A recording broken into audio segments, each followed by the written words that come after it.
किसी जंगल में एक सुंदर बगीचा था। उसमें बहुत सी परियां रहती थीं।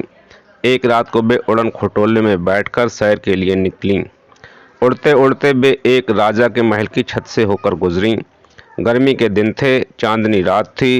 राजकुमार अपनी छत पर गहरी नींद में सो रहा था। परियों की रानी की निगाह इस राजकुमार पर पड़ी तो इसका दिल डोल गया। उसके जी में आया कि राजकुमार को चुपचाप उठाकर उड़ा ले जाए, परंतु उसे पृथ्वीलोक का कोई अनुभव नहीं था, इसलिए उसने ऐसा नहीं किया। बहू राजकुमार को बड़ी देर तक निहारती रही। उसके साथ वाली परियों ने अपनी रानी की ये हालत भांप ली। वे मजाक करती हुई बोली, रानी जी, आदमियों की दुनिया से मोह नहीं करना चाहिए। चलो अब लौट चलें। अगर जी नहीं भरा तो हम कल आपको यहीं ले आएंगी। परी रानी सुनकर मुस्कुरा उठी, बोली, अच्छा चलो, मैंने कब मना किया। लगता है जिसने मेरे मन को मोह लिया है उसने तुम पर भी जादू कर दिया है। परियां ये सुनकर खिलखिलाकर हंस पड़ीं और राजकुमार की प्रशंसा करती हुई अपने देश को लौट गईं। सवेरे जब राजकुमार सोकर उठा तो उसके शरीर में बड़ी ताजगी थी। बहुत सोचता कि हिमालय की चोटी पर पहुंच जाऊं या एक छलांग में समंदर को लांघ जाऊं। तभी वजीर ने आकर उसे खबर दी कि राजा की हालत बड़ी खराब है और वह आखिरी सांस ले रहे हैं। राजकुमार की खुशी काफूर हो गई। वह तुरंत वहां पहुंच गया। राजा ने आंखें खोली और राजकुमार के सिर पर हाथ रखता हुआ बोला, बेटा, वजीर साहब तुम्हारे पिता के ही समान हैं। तुम सदा उनकी बात का ख्याल रखना। इतना कहते कहते राजा की आंखें सदा के लिए मुंद गईं। राजकुमार फूट फूट कर रोने लगा। राजा की मृत्यु पर सारे नगर ने शोक मनाया। कहने को तो राजकुमार अब राजा हो गया था, पर अपने पिता की आज्ञा अनुसार वो कोई भी काम वजीर की राय के बिना नहीं करता था। एक दिन वजीर राजकुमार को महल के कमरे दिखाने ले गया। उसने सब कमरे खोल खोल कर दिखा दिए, लेकिन एक कमरा नहीं दिखाया। राजकुमार ने बहुत जिद की, पर वजीर कैसे भी राजी ना हुआ। वजीर का लड़का भी उस समय साथ था। वह राजकुमार का बड़ा गहरा मित्र था।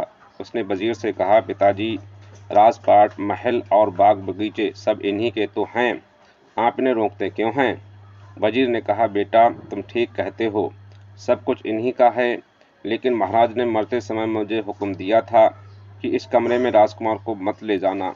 अगर मैं ऐसा करूँगा तो राजा को बड़ा बुरा लगेगा। वजीर का लड़का थोड़ी देर तक सोचता रहा, फिर बोला, लेकिन पिताजी, अब तो राजकुमार ही हमारे महाराज हैं, उनकी बात मानना अब हम सबके लिए ज़रूरी है। अगर आप राजा के दुख का इतना ध्यान रखते हैं तो हमारे इन राजा के दुख का भी तो ध्यान रखिए और दरवाज़ा खोल दीजिए। राजकुमार को दुखी देखकर हमारे राजा को भी शांति नहीं मिलेगी। वजीर ने ज़्यादा हट करना ठीक ना समझ और चाबी अपने बेटे के हाथ पर रख दी। ताला खोलकर तीनों अंदर पहुँचे। कमरा बड़ा सुंदर था। छत पर तरह तरह के कीमती झाड़ फानूस लटक रहे थे और फर्श पर मखमल के गलीचे बिछे हुए थे। दीवार पर सुंदर सुंदर स्त्रियों की तस्वीरें लगी थीं। एकाएक राजकुमार की निगाह एक बड़ी सुंदर युवती की तस्वीर पर पड़ी। उसने वजीर से पूछा कि ये किसकी है। वजीर को जिसका डर था वही हुआ। उसे बताना ही पड़ा कि बहुत सिंगल द्वीप की पद्मिनी की है। राजकुमार उसकी सुंदरता पर ऐसा मोहित हुआ कि उसी दिन उसने वजीर से कहा, मैं पद्मिनी से ही विवाह करूंगा। जब तक पद्मिनी मुझे नहीं मिलेगी मैं राज के काम में हाथ नहीं लगाऊंगा।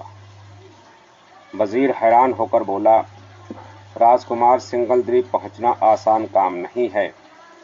बहुत 7 समुंदर पार है। वहां भी जाओ तो शादी करना तो दूर, उससे भेंट करना भी असंभव है। उसकी तलाश में जो भी गया लौट कर नहीं आया। फिर ऐसे अनहोने काम में हाथ डालने की सलाह मैं आपको कैसे दे सकता हूँ। पर राजकुमार अपनी बात पर अड़ा रहा। वजीर का लड़का उसका साथ देने को तैयार हो गया। वे दोनों घोड़े पर सवार होकर चल दिए। चलते चलते दिन डूब गया। वे एक बाग में पहुंचे और अपने अपने घोड़े खोल दिए। हाथ मुंह धोकर कुछ खाया पिया। वे थके हुए तो थे ही, चादर बिछाकर लेट गए। कुछ देर के बाद ही गहरी नींद में सो गए। आंख खुली और चलने को हुए तो देखते क्या है कि बाग का फाटक बंद हो गया है और वहां कोई खोलने वाला नहीं है। बगीचे के बीचों बीच संगमरमर का एक चबूतरा था। आधी रात पर वहां कालीन बिछाए गए फूलों और इत्र की सुगंधी चारों ओर फैलने लगी। फिर चबूतरे पर एक सोने का सिंहासन रख दिया गया। कुछ ही देर में घर घर करता हुआ एक उड़न खटोला वहां उतरा। उसके चारों पायों को एक एक परी पकड़े हुए थी और उस पर उनकी रानी विराजमान थी। चारों परियों ने अपनी रानी को सहारा देकर नीचे उतारा और रत्न जड़ित सोने के सिंहासन पर बैठा दिया। परी रानी ने इधर उधर देखा और अपनी सखियों से कहा, बहो देखो, पेड़ के नीचे चादर बिछाए दो आदमी सो रहे हैं। उनमें से एक वही राजकुमार है, उसे तुरंत मेरे सामने लाओ। हुक्म करने की देर थी कि परियां सोते हुए राजकुमार को अपनी रानी के सामने ले आईं। राजकुमार की आंख खुल गई और वह परियों की जगमगाहट से चकाचौंध हो गया। परियों को अपने आगे पीछे देखकर उसे बड़ा डर लगा और हाथ जोड़कर बोला, मुझे जाने दीजिए। परी रानी ने मुस्कुराते हुए कहा, राजकुमार, अब तुम कहीं नहीं जा सकते, तुम्हें मुझसे विवाह करना होगा। राजकुमार बड़ी मुसीबत में पड़ गया। बोला, परी रानी, मैं क्षमा चाहता हूँ, मैं सिंगल द्वीप की पद्मिनी की तलाश में निकला हूँ, इस समय मैं विवाह नहीं कर सकता। परी ने कहा, भोले राजकुमार, सिंगल द्वीप की पद्मिनी तक आदमी की पहुँच संभव नहीं है, वो दैवी शक्ति के बिना कभी नहीं मिल सकती। अगर तुम मुझसे विवाह कर लोगे तो मैं तुम्हें ऐसी चीज दूंगी जिससे सिंगल द्वीप की पद्मिनी तुम्हें आसानी से मिल जाएगी। राजकुमार ये सुनकर बड़ा खुश हुआ और बोला, परी रानी, मैं तुमसे जरूर शादी करूंगा, पर तुम्हें मेरी एक बात माननी होगी। मैं जब पद्मिनी को लेकर लौटूंगा तभी तुम्हें अपने साथ ले जा सकूंगा। मैं प्रतिज्ञा करता हूं कि मेरी इस बात में कोई हेर फेर नहीं होगी।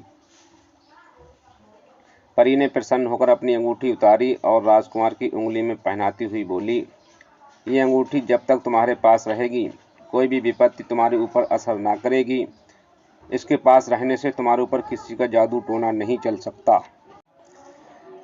अंगूठी देकर परी रानी आकाश में उड़ गई। राजकुमार वजीर के लड़के के पास आकर सो गया। सवेरे उन दोनों ने देखा कि बगीचे का फाटक खुला हुआ है। वे दोनों घोड़ों पर सवार होकर चल दिए। पद्मिनी से मिलने की राजकुमार को ऐसी उतावली थी कि वह इतना तेज चला कि वजीर का लड़का उससे बिछुड़ गया। चलते चलते राजकुमार एक ऐसे शहर में पहुंचा जहां हर दरवाजे पर तलवारें ही तलवारें टंगी हुई थीं। एक दरवाजे पर उसने एक बुढ़िया को बैठे हुए देखा। उसे बड़े जोर की प्यास लगी हुई थी। पानी पीने के लिए वह बुढ़िया के पास गया। बुढ़िया झूठ मूठ का लाड़ दिखाती हुई बोली, हाय बेटा, तू बड़े दिनों के बाद दिखाई दिया है। तू तो मुझे पहचान भी नहीं रहा होगा, भूल गया अपनी बुआ को। ये कहते कहते उसने राजकुमार को हृदय से लगा लिया और चुपचाप उसकी अंगूठी उतार ली। इसके बाद उसने राजकुमार को मक्खी बनाकर दीवार से चिपका दिया। उधर वजीर के लड़के को राजकुमार की तलाश में भटकते भटकते बहुत दिन हो गए। अंत में उसे एक उपाय सूझा। वह परी रानी के बगीचे में पहुंचा और रात को एक पेड़ पर चढ़ गया। आधी रात को परी रानी उसी चबूतरे पर उतरी। वह वजीर के लड़के की विपदा को समझ गई। उसने उसे सामने बुलाकर कहा, यहाँ से 100 योजन की दूरी पर एक जंगल है। उसमें तरह तरह के हिंसक पशु रहते हैं। वहाँ ताड़ के पेड़ पर एक पिंजड़ा टंगा हुआ है। उसमें एक तोता बैठा है। उस तोते में उस जादूगरनी की जान है जिसने तुम्हारे राजकुमार को मक्खी बनाकर अपने घर में दीवार से चिपका दिया है। वजीर के लड़के ने पूछा, इतनी दूर मैं कैसे पहुंच सकता हूं? परी रानी ने वजीर के लड़के को अपने कान की बाली उतार कर दी और कहा कि इसको पास रखने से तुम 100 योजन केवल 1 घंटे में तय कर लोगे। इसमें एक सिफत यह भी है कि तुम सबको देख सकोगे और तुम्हें कोई नहीं देख पाएगा। इस प्रकार तोते के पिंजड़े तक पहुंचने में तुम्हें कोई कठिनाई नहीं होगी और तोते को मारना तुम्हारे बाएं हाथ का खेल होगा। वजीर का लड़का बाली लेकर खुशी खुशी जंगल की ओर चल दिया। पेड़ के पास पहुंचकर उसने पिंजड़ा उतारा और तोते की गर्दन मरोड़ डाली। इधर तोते का मरना था कि जादूगरनी का भी अंत हो गया। वजीर का लड़का वहां से जादूगरनी के घर पहुंचा। जादूगरनी की उंगली से जैसे ही उसने अंगूठी खींची कि राजकुमार मक्खी से फिर आदमी बन गया। वजीर के लड़के से मिलकर राजकुमार खुशी के मारे उछल पड़ा। वजीर के लड़के ने राजकुमार को सारा किस्सा कह सुनाया। अब दोनों साथ साथ पद्मिनी से मिलने चल दिए। चलते चलते वे बहुत थक गए थे। रात भर के लिए वे एक सराय में रुक गए। राजकुमार सो रहा था। उधर से विमान में बैठकर महादेव पार्वती निकले। दोनों बातचीत करते चले जा रहे थे। एकाएक महादेव जी ने कहा, पार्वती, इस नगर की राजकुमारी बहुत सुंदर और गुणवती है। राजा उसकी शादी एक काने राजकुमार के साथ कर रहा है। अगर ब्याह हो गया तो जन्म भर राजकुमारी को काने के साथ रहना पड़ेगा। मैं इसी सोच में हूँ कि इस सुंदरी को काने से कैसे छुटकारा दिलाऊं। पार्वती जी ने नीचे सोए हुए राजकुमार की ओर इशारा करते हुए कहा, देखिए जरा नीचे की ओर, कितना सुंदर राजकुमार है। विमान उतारिए और राजकुमार को लेकर बर की जगह पहुंचा दीजिए। महादेव जी को ये युक्ति जच गई। उन्होंने ऐसा ही किया। राजकुमार की शादी उस राजकुमारी से हो गई। विदा के समय राजकुमार बड़े चक्कर में पड़ा। विवाह के बाद लौटते समय मैं तुम्हें साथ ले जाऊंगा, इस समय तो तुम मुझे जाने दो। राजकुमारी को राजकुमार पर विश्वास हो गया। उसने उसे 2 बाल दिए, एक सफेद और एक काला। राजकुमारी ने कहा, काला बाल जलाओगे तो काला हो जाएगा और सारी इच्छाएं पूरी कर देगा। राजकुमार बाल पाकर बड़ा खुश हुआ और राजकुमारी को लौटने का भरोसा देकर सिंघल देव की ओर चल दिया। पहले उसने काला बाल जलाया। बाल के जलाने की देर थी कि काला दैत्य राजकुमार के आगे आ खड़ा हुआ। राजकुमार पहले तो बहुत डरा, पर वह जानता था कि वह दैत्य उसका सेवक है। उसने हुक्म दिया, जाओ वजीर के लड़के को मेरे पास ले आओ।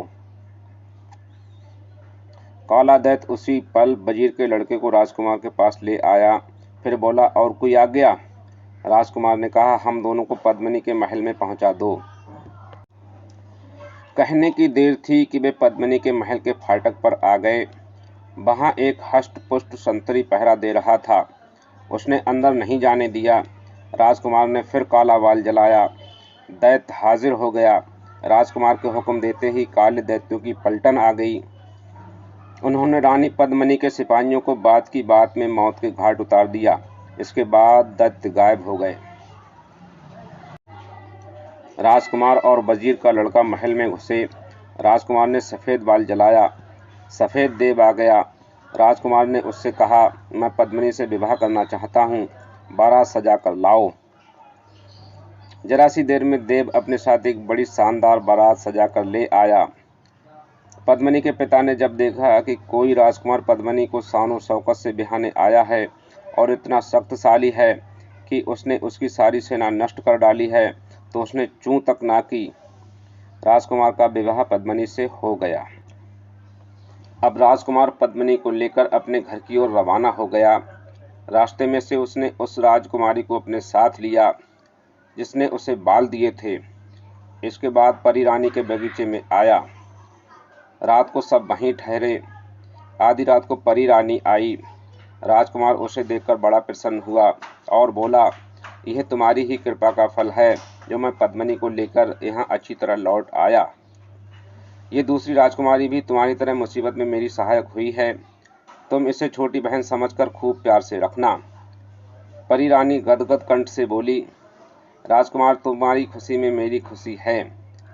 पद्मिनी के कारण ही हम दोनों को तुम्हारे जैसा सुंदर राजकुमार मिला है। पद्मिनी आज से पटरानी हुई और हम दोनों उसकी छोटी बहनें। वे सब उड़न खटोले में बैठकर राजकुमार के देश में आ गईं। नगर भर में खूब आनंद मनाया गया और धूमधाम के साथ राजकुमार की तीनों रानियों के साथ सवारी निकाली गई। धन्यवाद। प्लीज़ मेरे चैनल को सब्सक्राइब करें।